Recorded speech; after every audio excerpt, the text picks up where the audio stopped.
Hello viewers and our worldwide audience. It's James Kalm, the guy on the bike. We're gonna go in here to the hole.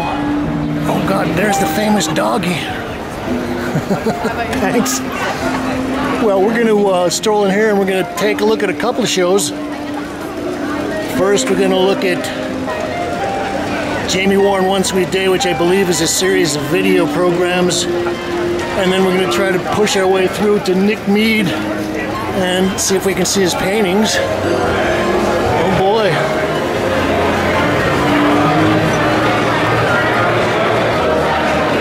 Well, as I understand it, this is a series of,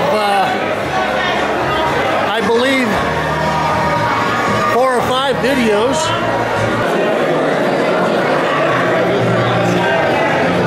I was going to say is that, well, the gallery is fairly crowded because, again, this is one of the few openings here in the downtown scene that has happened in the last 3 weeks. This piece is titled, "I Got My Mind Set on You." Self-portrait is George Harrison in recreating of American Egyptian papyrus painting, Mead and his something 2016.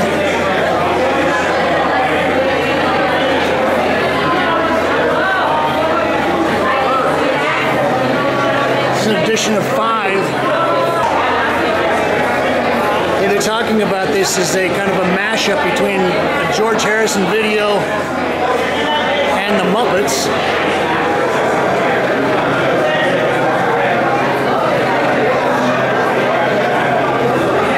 It runs 4 minutes and 30 seconds. I think we've got enough of that.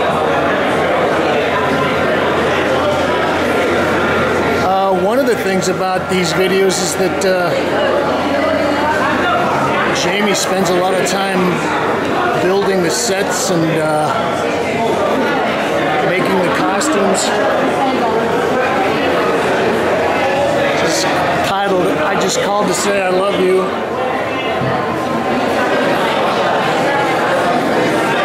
Portrait is Stevie Wonder in recreation of Primitiva by Sandro Botticelli, mashing up pop culture, art history, and some other goofy things. We're going to keep moving on.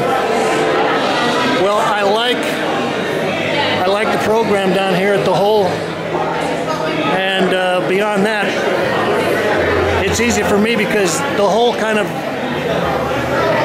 lies on a crossroads between my return trips from Chelsea and coming into the top of the Lower East Side at the Bowery.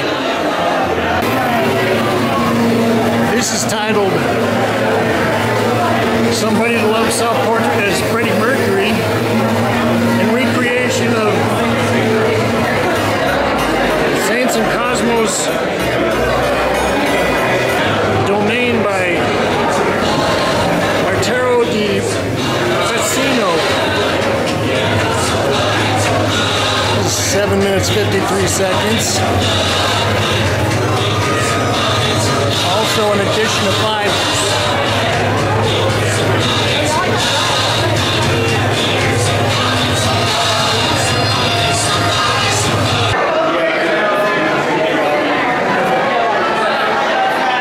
One Sweet Day, self-portrait as Michael Jackson.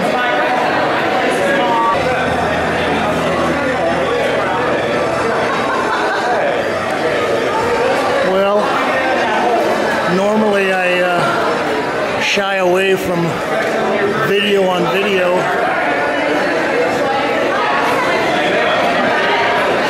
But it's my job to give you an idea what's happening here in the downtown scene in New York. And we've got to do our field work. Okay, well, I like the giant silver glove. And on the other side, they've got it's like giant ruby slippers.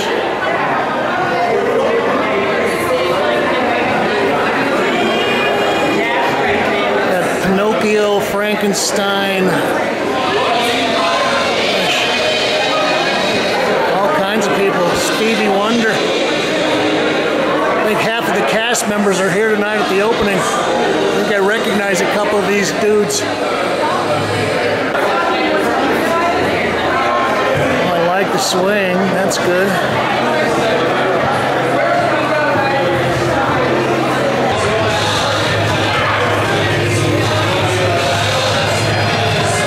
One of the major parts of this piece is roll of credits.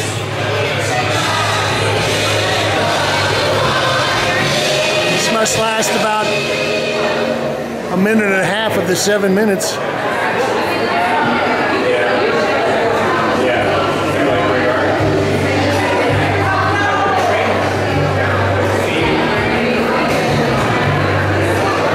Yeah, this is almost as long as the credits that run at the end of every Kalm report.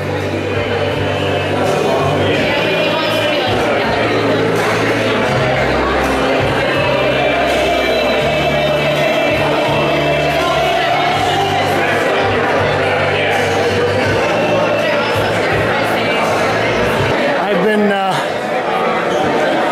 dropping by the gallery late at night on some of my bike rides and peeking into the window and watching as they've been constructing this set.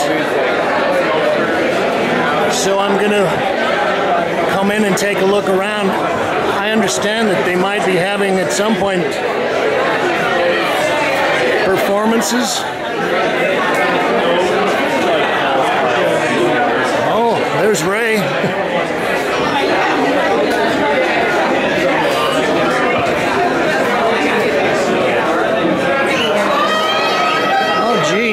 Kind of makes me think of the Bread and Puppets Theater, and oh look, we've got a character sticking out of the wall.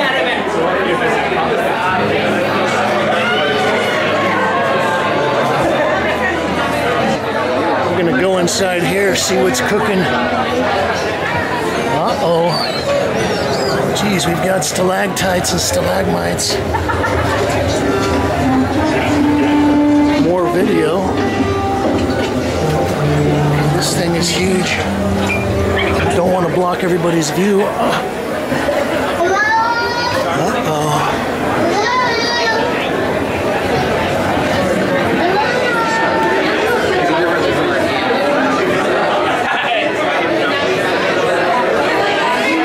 Well, in a certain way, this makes me think of Divine Comedy, and we're in one of the lower levels of hell. That must be Michael Jackson.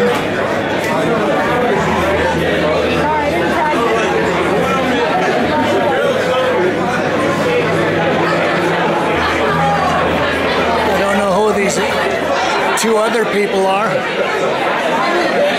Somebody drinking bourbon and eat me.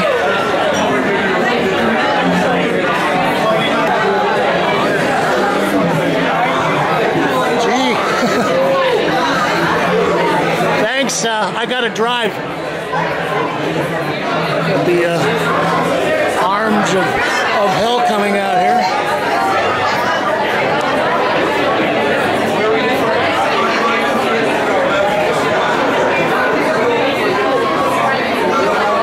Well, I was just talking to Ray, one of the honchos here, and he was saying that Jaimie's got a whole team of people that build this, and again that they had been working on this for 3 weeks. Okay, it's hot in here. Okay, well now we'll go into the project space and take a look at an exhibition of paintings by Mead.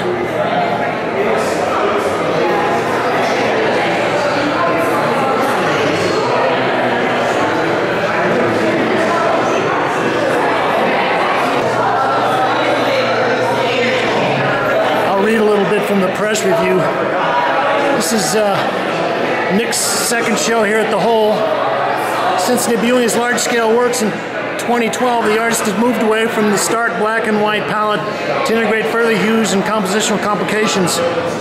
In 2014, he debuted a series of red splash canvases at Casa del Popolo, artist Julian Schnabel's dark wood-paneled ground floor gallery space.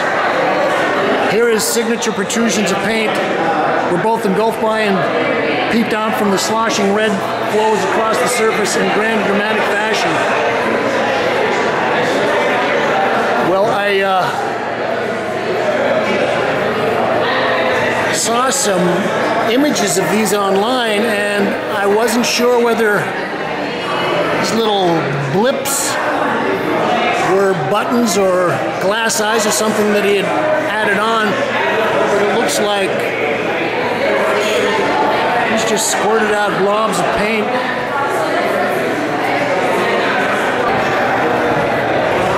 So this is oil and gesso on canvas.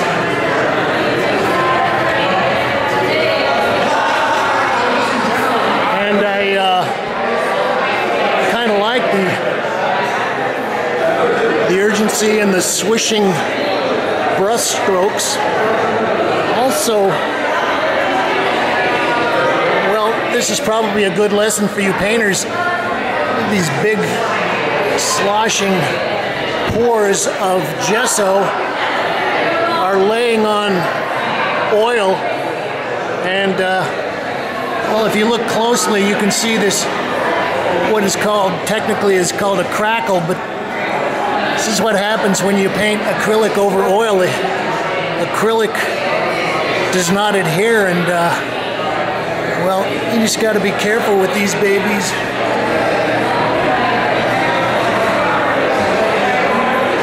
But I like the kind of obsessional quality of the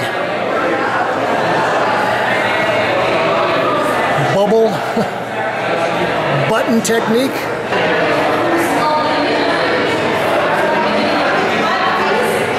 Also, I'm looking at this and I'm wondering if there is maybe paint or staining on the back side of this that's coming through at some point.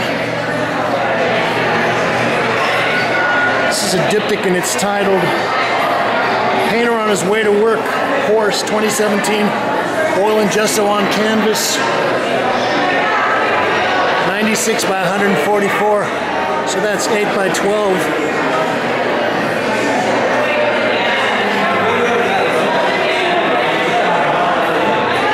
Got a couple of smaller pieces here. This is titled Painter on His Way to Work, Blue Head, oil and gesso on canvas, 96 by 72 inches.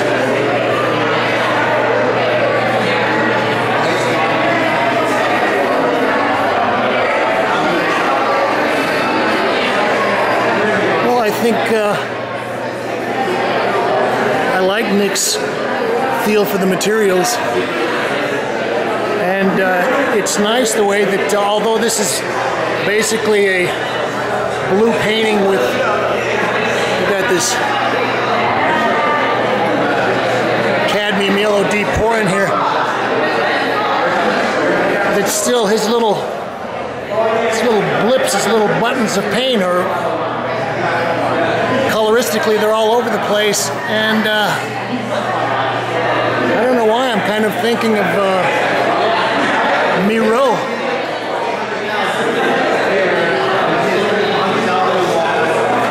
Okay, Okay, so they're talking about prices behind me.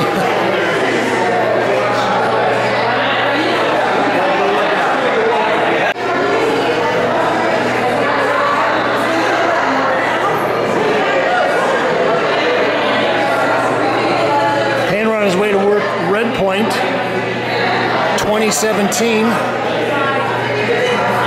Oil and gesso on canvas, 96 by 72.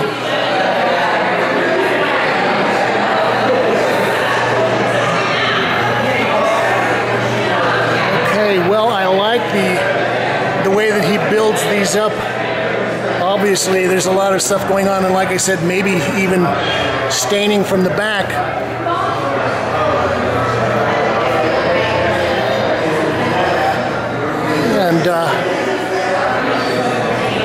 And he's got a very good, Nick has got a very good feel for the materials. And I can see why Schnabel would like this, because Julian recently has been doing a lot of paintings that involve huge pours of various kinds of resins and painting gels and other kinds of things.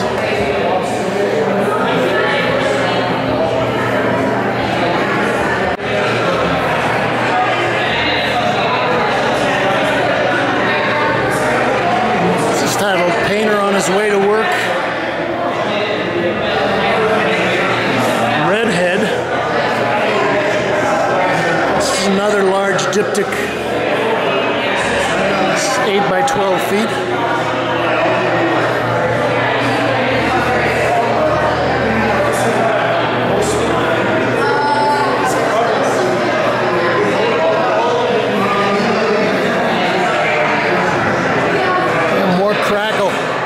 I'm thinking it would be interesting to see how these paintings hold up in 10 or 15 or 20 years.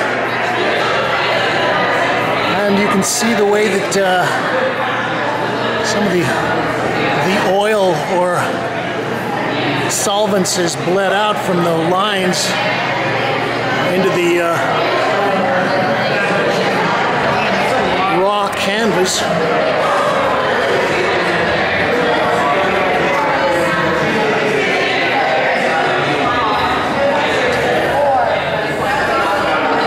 I kind of like these. They're like little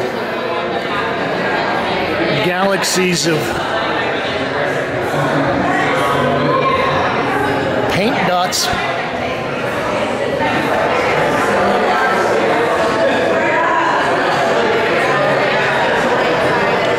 Also, this kind of liver pink, kind of a dirty pink. That's a definitely there's a Schnabel color there.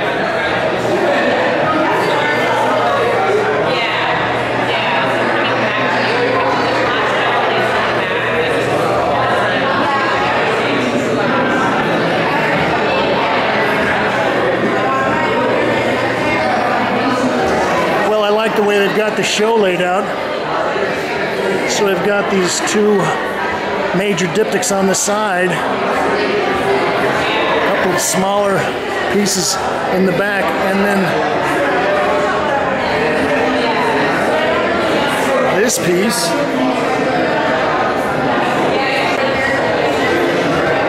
Painter on his way to work, pink. Although it's not like there's a lot of pink in there.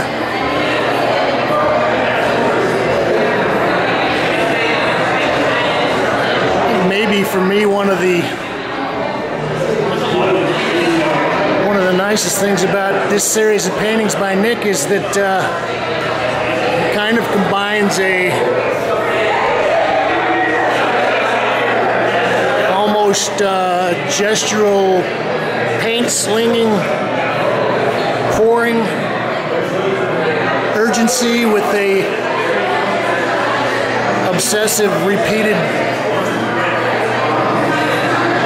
practice of adding in the dots and then painting over the top of them in various colors.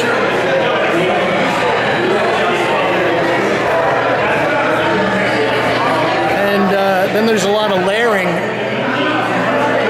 can see where he through this down, painted some dots on top of that, then poured the yellow on top of that, covering some of those dots.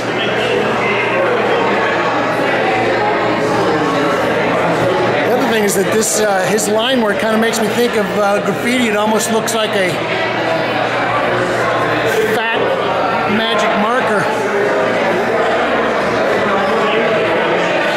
This has been James Kalm, and we've been looking at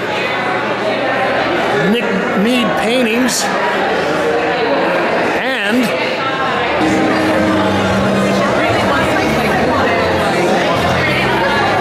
a series of videos and an installation titled One Sweet Day by Jaimie Warren here at the Hole on the Bowery. You can leave your comments, thoughts, questions, statements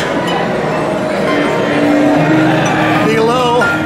And as always, thank you, Kate.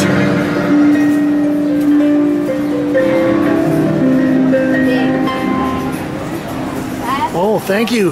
That was great.